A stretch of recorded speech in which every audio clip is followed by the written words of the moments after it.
అమ్మతో మాట్లాడుతున్నారా? అయ్యో ఎందుకండి భలేవారు, ఈ విషయం ఎవరు చెప్పారండి, మేము జరిగినప్పుడు అవన్నీ చెప్తున్నారు, అవన్నీ మాట్లాడదలుచుకోలేదు ప్రజెంట్. ఎందుకంటే ఇప్పుడు యోయో టీవీ ప్రేక్షకులకి ఇప్పుడు చెప్పండి. సో ఎవ్రీథింగ్ ఈజ్ ఫైన్, అమ్మతో నాన్నతో హస్బెండ్ ఫ్యామిలీ అంతా కూల్గా ఉంది. ఈ విషయం అందరికి చెప్పడం నిజంగా చాలా సంతోషంగా ఉంది. ఎందుకు మరి మధుప్రియ ఒక్క గ్రాఫ్ అలా తీసుకుంటే అంతగా మెస్మరైజింగ్ వాయిస్, అదొక మీరు వస్తున్నారంటే నాకు తెలిసి ఒక ఫిలిం స్టార్ యూట్యూబ్లో కనుక వారి గురించి హిట్స్ కొనుక్కుంటే ఫేస్బుక్లో చూస్తుంటే సినిమా హీరోయిన్ల కంటే మీకు అంత ఈక్వల్ పాపులారిటీ వచ్చేసింది, అంత ఉన్నది.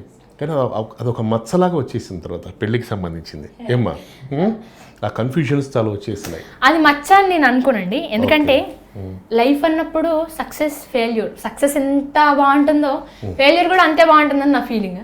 సో నేను నా లైఫ్లో చాలా సక్సెస్ చూశాను. లైఫ్ ఇది ఏంట్రా దేవుడా చచ్చిపోతే బాగుండు అన్న సందర్భాలు కూడా చూశాను. ఎందుకంటే నాకు 20 years అని నేను అనుకుంటాను, కానీ నాకు దేవుడు అదొక మైండ్ సెట్ ఎందుకు ఎలా ఇచ్చాడో నాకు తెలియదు, అదృష్టం అని నేను అనుకుంటాను.